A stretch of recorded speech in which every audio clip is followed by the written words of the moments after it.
नमस्कार प्यारे साथियों, मैं महेंद्र चौधरी आपके अपनी YouTube चैनल आरजे एग्जाम्स में स्वागत करता हूं।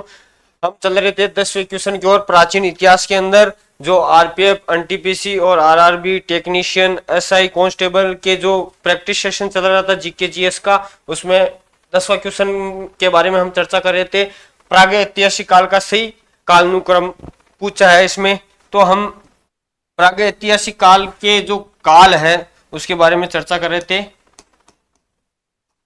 प्राक ऐतिहासिक काल, जिसे हम पाषाण काल के नाम से भी जानते हैं। पाषाण काल के नाम से भी जानते हैं। इसके जो 3 भाग है, पहला इसमें आता है पूरा पाषाण काल। पूरा पाषाण काल। दूसरा इसमें आता है मध्य पाषाण काल। मध्य पाषाण काल। और तीसरा इसमें आता है नवपाषाण काल।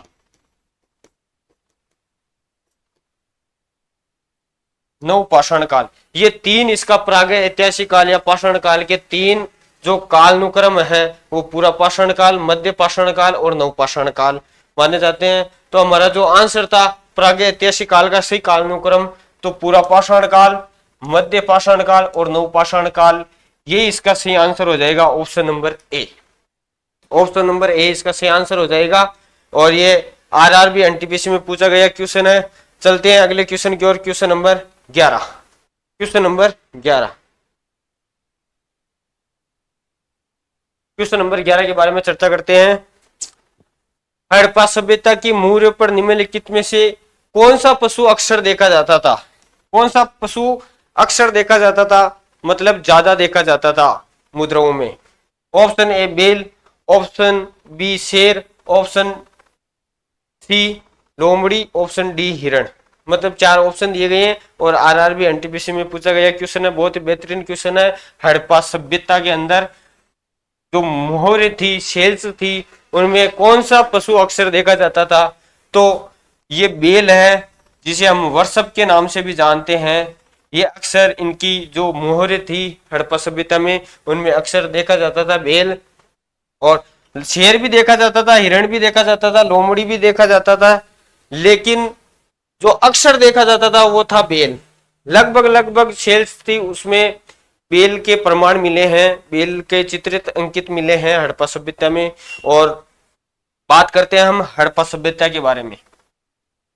सिंधु घाटी सभ्यता में जो खोजा गया प्रथम स्थल माना जाता है वो है हड़प्पा। हड़प्पा ये पड़ता है पाकिस्तान। पाकिस्तान में स्थित है। और इसकी जो खोज मानी जाती है, वो मानी जाती है 1921 में दयाराम साहनी। दयाराम साहनी इसके जो खोज करता है वो है दयाराम साहनी 1921 में। ये रावी नदी के किनारे स्थित है। रावी नदी, जिसे वैदिक काल में हम पृष्णी नदी के नाम से भी जानते हैं। पृष्णी नदी के नाम से भी जानते हैं। कई एग्जामों में पूछा जाता है रावी नदी का वैदिक नाम बताइए, तो पृष्णी इसका वैदिक नाम है। और इसके जो प्रमाण साक्ष्य मिले थे, प्रमाण या साक्ष्य मिले थे इसमें हड़प्पा में, ये सिंधु घाटी सभ्यता का खोजा गया प्रथम स्थल माना जाता है। सिंधु घाटी सभ्यता का खोजा गया प्रथम स्थल। खोजा गया प्रथम स्थल। खोजा गया प्रथम स्थल हड़प्पा हो जाता है। इसके में जो साक्ष्य मिले थे वो अभी क्वेश्चन पे चर्चा कर रहे थे। मोहरे मिले थे यहाँ पे। मोहरे जहाँ बेल के चित्र अंकित थे उस पे मोहरों में शेल्स, जिन्हें हम शेल्स के नाम से भी जानते हैं, इंग्लिश में शेल्स। और सबसे बड़ा कब्रिस्तान, सबसे बड़ा कब्रिस्तान, उसके भी साक्ष्य हड़प्पा से ही मिले हैं। सबसे बड़ा कब्रिस्तान। और यहाँ पर समाधि है 837 समाधि, समाधि स्थल है 837। और देवी माता की या मातृ देवी की जो प्रतिमा मिली थी देवी माता, जिसे हम मातृ देवी के नाम से भी जानते हैं, मातृ देवी की प्रतिमा भी हड़प्पा में मिली थी, जिसका निर्माण टेराकोटा से हुआ, टेराकोटा से। तो ये प्रमुख इसके साक्ष्य हो गए। मूर्य सबसे बड़ा कब्रिस्तान और देवी माता मातृ देवी की पूजा। 1921 में इसकी खोज की थी दयाराम साहनी ने। सिंधु घाटी सभ्यता का खोजा गया प्रथम स्थल माना जाता है हड़प्पा। ये रावी नदी के तट पर स्थित है और वर्तमान में ये पाकिस्तान में स्थित है हड़प्पा। चलते हैं तो बात करते हैं हड़प्पा सभ्यता में कौन सा पशु अक्सर देखा जाता था। तो बेल, और जिसे हम वर्षभ के नाम से भी जानते हैं, वैदिक नाम, तो बेल देखा जाता था। चलते हैं अगले क्वेश्चन की ओर। Question number 12। क्वेश्चन नंबर 12 आपकी स्क्रीन पर, भारतीय नेपोलियन निम्नलिखित में से किसको कहा जाता था। बहुत ही शानदार क्वेश्चन, कई बार रेलवे एग्जामों में पूछा गया क्वेश्चन। भारतीय नेपोलियन, आरपीएफ कांस्टेबल में पूछा गया क्वेश्चन है। ऑप्शन ए स्कंदगुप्त, ये गुप्त वंश का अंतिम शक्तिशाली शासक माना जाता था। गुप्त वंश का अंतिम शक्तिशाली शासक माना जाता था स्कंदगुप्त, अंतिम शक्तिशाली शासक, अंतिम शक्तिशाली शासक माना जाता था स्कंदगुप्त। बात करते हैं भी चंद्रगुप्त द्वितीय के बारे में। ये गुप्त वंश का एक महान शासक माना जाता है। इसके 9 दरबारी कवि हुआ करते थे। नवरत्न, अमर सिंह हो गए, अमर सिंह हो गए और धनवंतरी हो गए। ये प्रसिद्ध आयुर्वेदाचार्य थे चंद्रगुप्त द्वितीय के। पुलकेशिन टू, पुलकेशिन टू ये चालुक्य वंश का एक महान शासक माना जाता था, चालुक्य वंश का महान शासक। इसकी जो जानकारी प्राप्त होती है वो किस अभिलेख से जानकारी प्राप्त होती है, आप कमेंट बॉक्स में बताना। कई एग्जामों में पूछा गया क्वेश्चन, पुलकेशिन द्वितीय जो 2 है उसमें कौन से अभिलेख में इनकी जानकारी प्राप्त होती है। और मैं हिंट दे सकता हूं, वो कर्नाटक में स्थित है। अभी जो अभिलेख है वो कर्नाटक में स्थित है। तो आप बताना। नर्मदा नदी का युद्ध पुलकेशिन द्वितीय और हर्षवर्धन के बीच में हुआ था, जिसमें पुलकेशिन 2 की जीत होती है नर्मदा नदी के युद्ध में। बात करते हैं समुद्रगुप्त, इसे भारत का नेपोलियन कहा जाता है, भारत का नेपोलियन कहा जाता है। समुद्रगुप्त को भारत का नेपोलियन किसने कहा था। तो ये एक व्यक्ति थे, जेम्स आर्थर विसेंट।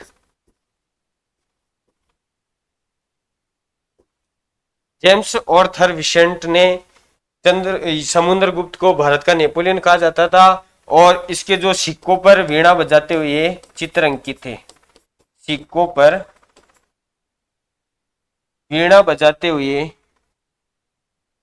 चित्र अंकित थे, चित्र अंकित थे। और जो एक महत्वपूर्ण क्वेश्चन आता है प्रयाग प्रस्तुति के बारे में, प्रयाग प्रस्तुति, प्रयाग प्रस्तुति, इसमें जो समुद्रगुप्त है उनकी विजय यात्राओं का वर्णन है। समुद्रगुप्त की विजय यात्राओं का वर्णन है, विजय यात्राओं का उल्लेख मिलता है प्रयाग प्रस्तुति के अंदर। ये इलाहाबाद दुर्ग में स्थित है, इलाहाबाद दुर्ग में स्थित है। और इसके जो रचनाकार है वो हरिसेन है, हरिसेन। ये समुद्रगुप्त थे, उनके दरबारी कवि थे हरिसेन। प्रयाग प्रस्तुति के जो रचनाकार है वो हरिसेन को मानते हैं। इसमें समुद्रगुप्त की विजय यात्राओं का वर्णन मिलता है। ये इलाहाबाद दुर्ग में वर्तमान में स्थित है। और बात करते हैं, इन्होंने दोहरी नीति अपनाई थी, समुद्रगुप्त ने दोहरी नीति अपनाई थी, दोहरी नीति। और इसमें जो उत्तर भारत के 9 राज्य और दक्षिण भारत के 12 राज्यों पर विजय हासिल की थी समुद्रगुप्त ने, जिन्हें हम भारत का नेपोलियन कहा जाता है। और भारत का नेपोलियन जेम्स आर्थर विसेंट ने इन्हें नाम दिया था। चलते हैं अगले क्वेश्चन की ओर। क्वेश्चन नंबर 13 आपकी स्क्रीन पर, पल्लव राजवंश का संस्थापक कौन था। बहुत ही बेहतरीन क्वेश्चन। पल्लव राजवंश का संस्थापक श्री विष्णु को माना जाता है। ये पल्लव राजवंश के संस्थापक माने जाते हैं और इनकी जो राजधानी थी वो कांचीपुरम तमिलनाडु, कांचीपुरम तमिलनाडु इनकी राजधानी थी। और कांचीपुरम में स्थित एक कैलाशनाथ मंदिर है, मैंने आपको बताया था कैलाशनाथ मंदिर, कांचीपुरम में स्थित कैलाशनाथ मंदिर जो भगवान शिव को समर्पित है। एक तो है कैलाश मंदिर जिसका निर्माण अभी मैंने पहले बताया था, जो एलोरा की किसी चट्टान को काटकर बनाया था, औरंगाबाद महाराष्ट्र में राष्ट्रकूट राजा कृष्ण फर्स्ट ने बनाया था। और यह कैलाशनाथ मंदिर जो कांचीपुरम में स्थित है, इसका जो निर्माण करवाया था वो नरसिंह वर्मन सेकंड ने करवाया था। ये पल्लव शासक थे नरसिंह वर्मन सेकंड। और इनके जो कैलाशनाथ मंदिर का जो अग्रभाग का निर्माण है वो इनके पुत्र है महेंद्र वर्मन थर्ड, महेंद्र वर्मन थर्ड, इन्होंने कैलाशनाथ मंदिर के अग्रभाग का निर्माण करवाया था। यह भगवान शिव को समर्पित है और द्रविड़ शैली में इसका जो मंदिर वास्तुकला की शैली होती है, द्रविड़ शैली में इसका निर्माण किया गया है। तो इसका सही आंसर हो जाएगा पल्लव राजवंश के संस्थापक श्री विष्णु को माना जाता है और इनकी जो पल्लव राजवंशों की राजधानी थी वो कांचीपुरम तमिलनाडु थी। चलते हैं अगले क्वेश्चन की ओर। क्वेश्चन नंबर आपकी स्क्रीन पर 14। क्वेश्चन नंबर 14, निम्नलिखित धर्मों में से किस धर्म से दिलवाड़ा मंदिर संबंधित है? बहुत ही बेहतरीन क्वेश्चन। तो मैं आपको बता दूं, जो इस धर्म में प्रमुख 4 मंदिर माने जाते हैं। पहला हो गया दिलवाड़ा मंदिर, दिलवाड़ा मंदिर यह पड़ता है राजसमंद, माउंट आबू, माउंट आबू राजसमंद राजस्थान में, राजसमंद राजस्थान में पड़ता है। दूसरा पड़ता है रणकपुर, रणकपुर मंदिर, यह भी राजस्थान, पाली राजस्थान में स्थित है, पाली राजस्थान में। तीसरा पड़ता है गुजरात मंदिर, गुजरात मंदिर है जो गिरनार पर्वत जूनागढ़, गिरनार पर्वत जूनागढ़ में स्थित है। और चौथा है खजुराहो मंदिर, चौथा है खजुराहो मंदिर, खजुराहो मंदिर यह पड़ता है छतरपुर क्षेत्र, एमपी मध्य प्रदेश में पड़ता है। ये चारों मंदिर अति महत्वपूर्ण माने जाते हैं परीक्षा की दृष्टि से। और ये इनका जो जैन धर्म, जैन मंदिर माने जाते हैं ये चारों ही, खजुराहो मंदिर, गुजरात मंदिर गिरनार पर्वत जूनागढ़ गुजरात में, रणकपुर मंदिर पाली राजस्थान और दिलवाड़ा मंदिर ये राजसमंद माउंट आबू राजस्थान में स्थित है। ये चारों मंदिर जैन धर्म से रिलेटेड रखते हैं। और ये खजुराहो मंदिर है, इन्हें 1986 में यूनेस्को की विश्व विरासत सूची में शामिल किया गया था। और ये जैन धर्म और हिंदू धर्म दोनों से ही रिलेटेड है खजुराहो मंदिर। और जो 2023 में G20 की बैठक हुई थी वो यहाँ ही हुई थी, खजुराहो मंदिर एमपी में हुई थी। तो चारों मंदिर जैन धर्म से रिलेटेड है। तो ऑप्शन नंबर सी इसका सही आंसर हो जाएगा। दिलवाड़ा मंदिर जो माउंट आबू राजसमंद राजस्थान में पड़ता है वो जैन धर्म से संबंधित है। आरपीएफ कांस्टेबल में पूछा गया क्वेश्चन है। चलते हैं अगले क्वेश्चन की ओर। क्वेश्चन नंबर आपकी स्क्रीन पर 15 क्या कह रहा है? निम्नलिखित में से कौन बौद्ध के सिद्धांतों से संबंधित था? बौद्ध के सिद्धांतों को से संबंधित था। मैंने बताया था बौद्ध साहित्य 3 होते हैं, त्रिपिटक, सूत पिटक, भिन्न पिटक और अभिधम पिटक। इनमें सूत पिटक जिसे हम एनसाइक्लोपीडिया कहा जाता है बौद्ध धर्म का, उनमें महात्मा बुद्ध की शिक्षाओं और प्रवचनों का उल्लेख मिलता है। भिन्न पिटक के अंदर बौद्ध संघ के नहीं मिलते हैं और अभिधम पिटक में बौद्ध के सिद्धांतों का उल्लेख है। तो ऑप्शन नंबर बी हो जाएगा अभिधम पिटक। भिन्न पिटक और सूत पिटक के बारे में हमने चर्चा कर ली थी, तो इसका सही आंसर हो जाएगा बी, अभिधम पिटक में बौद्ध के सिद्धांतों का उल्लेख मिलता है। चलते हैं अगले क्वेश्चन की ओर। Question number 16। क्वेश्चन नंबर 16 क्या कह रहा है? सिंधु घाटी सभ्यता का खोजा गया पहला स्थल कौन सा था? सिंधु घाटी सभ्यता का खोजा गया प्रथम स्थल कौन सा था? अभी मैंने बताया था कि सबसे प्रथम 1921 में दयाराम साहनी ने हड़प्पा को खोजा गया था। तो ऑप्शन नंबर डी इसका सही हो जाएगा। आरपीएफ एसआई में आया हुआ क्वेश्चन है, सर्वप्रथम खोजा गया स्थल, इसकी खोज 1921 में हुई थी, दयाराम साहनी। दयाराम साहनी। कालीबंगा, इसकी खोज 1952 में, अमलानंद घोष। अमलानंद घोष। यह है रावी नदी के किनारे स्थित स्थल सिंधु स्थल, और यह है घग्गर नदी के किनारे स्थल। बात करते हैं लोथल, इसका खोज हुई थी 1954 में। इसके जो खोज करता है वो रघुनाथ राव को माने जाते हैं, रघुनाथ राव। और ये भोगवा नदी के तट पर स्थित है, भोगवा नदी के तट पर स्थित है। बात करते हैं मोहनजोदड़ो, इसकी खोज हुई थी 1922, आर डी बनर्जी, राखलदास बनर्जी ने इसकी खोज की थी 1922 में, और वर्तमान में पाकिस्तान में स्थित है। लोथल ये गुजरात में स्थित है। कालीबंगा ये हनुमानगढ़ राजस्थान में स्थित है, हनुमानगढ़ राजस्थान में स्थित है।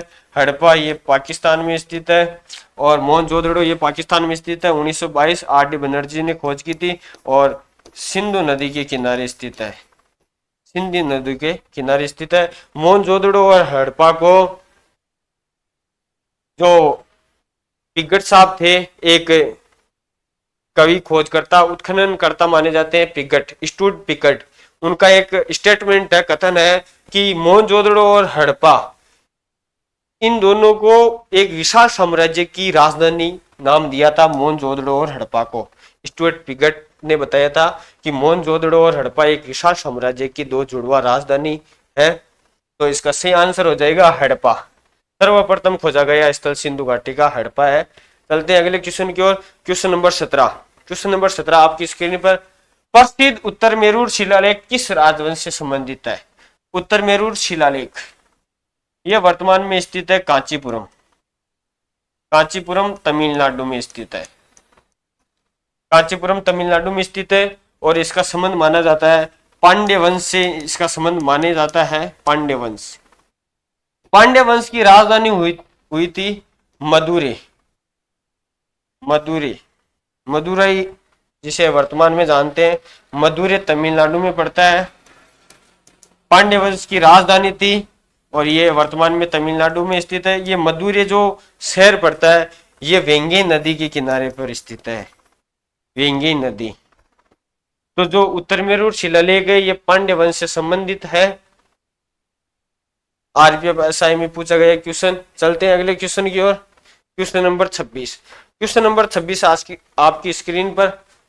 और 18, सिंधु सभ्यता के इनमें से किस स्थल से जलाशय के साक्ष्य मिले हैं? जलाशय के साक्ष्य, ऑप्शन है कालीबंगा, बिल्कुल नहीं।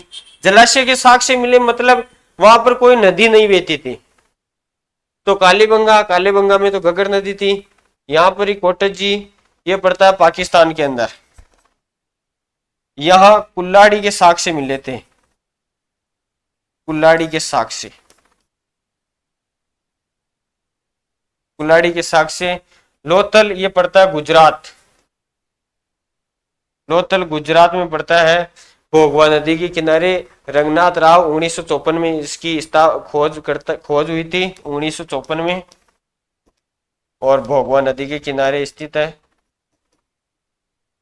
धोलावीरा यह पड़ता है कच्छ गुजरात, कच्छ गुजरात में। इसकी खोज हुई थी 1968 ईस्वी में इसकी खोज मानी जाती है धोलावीरा। और जगपति जो जोशी है वो इसके खोज करता है, जगपति जोशी। और मुख्य उत्खनन करता है धोलावीरा के 1990 से 1991 के दशक ईस्वी में रविंद्र सिंह बिष्ट, रविंद्र सिंह बिष्ट ये मुख्य उत्खनन करता थे, उत्खनन करता धोलावीरा के मुख्य उत्खनन करता। 1990-91 में इन्होंने वापस खोज की थी धोलावीरा की रविंद्र सिंह बिष्ट ने। तो इसका जो जलाशय के साक्ष्य मिले हैं वो धोलावीरा से मिले हैं। यहाँ ये एकमात्र स्थल है सिंधु घाटी सभ्यता का जहां एक भी कोई नदी नहीं थी, किसी भी नदी के किनारे स्थित नहीं था धोलावीरा। यहाँ स्टेडियम के भी प्रमाण मिले थे, स्टेडियम, और एक मिला था नोटिस बोर्ड, नोटिस बोर्ड जिसे हम सूचना पट के नाम से जानते हैं, सूचना पट, सूचना पट के भी साक्ष्य मिले थे। और भारत में क्षेत्रफल की दृष्टि से सबसे बड़ा स्थल माना जाता है भारत में, सिंधु घाटी सभ्यता का भारत में क्षेत्रफल की दृष्टि से सबसे बड़ा स्थल धोलावीरा। और लोथल के बारे में, यहाँ सबसे बड़ा बंदरगाह था, सबसे बड़ा बंदरगाह लोथल। और यहाँ फारसी मुद्राएं भी मिली थी। डॉकयार्ड, जो जहाज निर्माण केंद्र है डॉकयार्ड, वो यहाँ पर मिला था लोथल गुजरात के अंदर, अहमदाबाद गुजरात के अंदर। कोटेजी, यहाँ कुल्हाड़ी के साक्ष्य मिले थे। और कालीबंगा के बारे में हम आगे चर्चा करेंगे। इसकी जो 1952 में खोज हुई थी घग्गर नदी के किनारे, अमलानंद घोष। और इसके जो मुख्य उत्खनन करता है वो बीबी लाल और बीके थापर को माना जाता है। चलते हैं, ऑप्शन बी इसका सही आंसर हो जाएगा। जलाशयों के प्रमाण धोलावीरा कच्छ गुजरात में मिले थे। चलते हैं अगले क्वेश्चन की ओर। क्वेश्चन नंबर 19, मोहनजोदड़ो नाम का अर्थ किस भाषा में मुर्दों का टीला? मुर्दों का टीला बोल दो या प्रेतों का टीला? प्रेतों का टीला, मुर्दों का टीला या प्रेतों का टीला। मोहनजोदड़ो का अर्थ सिंधी भाषा में, सिंधी भाषा में इसे मुर्दों का टीला या प्रेतों का टीला के नाम से जानते हैं। आरआरबी ग्रुप डी के अंदर पूछा गया क्वेश्चन, ऑप्शन नंबर डी इसका सही आंसर हो जाएगा। चलते हैं अगले क्वेश्चन की ओर। क्वेश्चन नंबर आपकी स्क्रीन पर,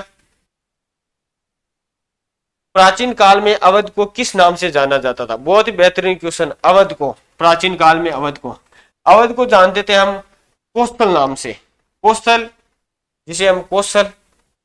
कपिलवस्तु ये नेपाल में स्थित है। काशी, काशी महाजनपद था जिसकी राजधानी हुआ करती थी वाराणसी, वाराणसी।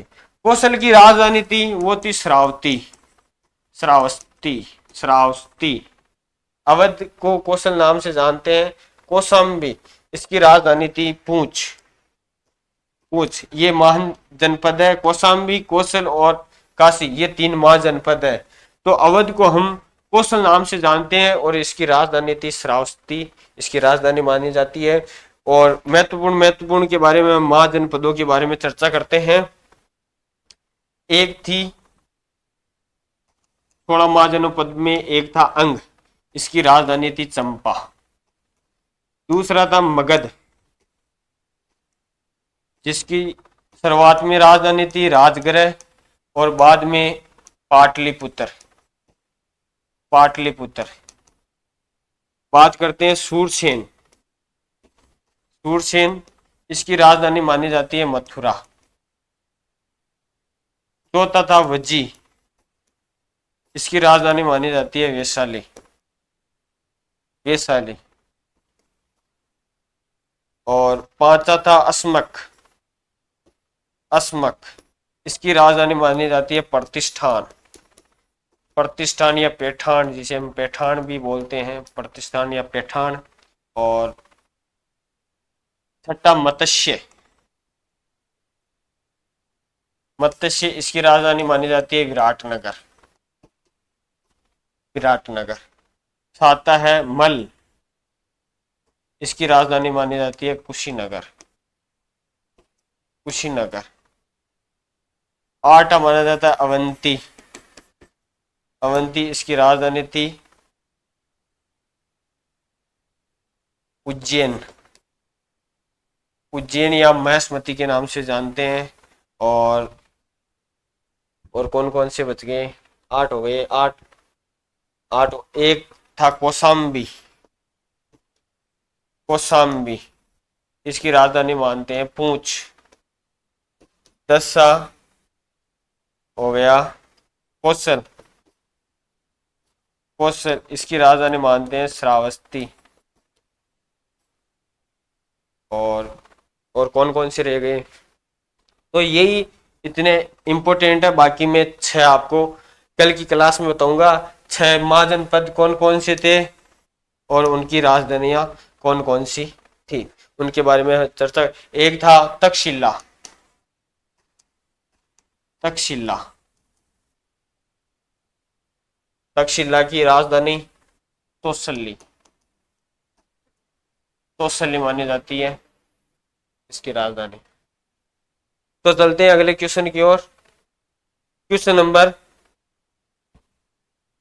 पाल वंश का संस्थापक निम्नलिखित में से कौन पाल साम्राज्य का संस्थापक था? Option A Dhruv, option B Gopal, option C Mahipal, option D Mahendrapal. तो ये पाल वंश का पाल साम्राज्य का संस्थापक माना जाता है गोपाल को। ऑप्शन नंबर बी इस क्वेश्चन का सही आंसर है। तो बच्चों आज के लिए इतना ही, मिलते हैं अगली क्लास में बेहतरीन सेशन के साथ। जुड़ जाइए जल्दी से जल्दी और मिलते हैं कल। तब तक के लिए जय हिंद, जय भारत।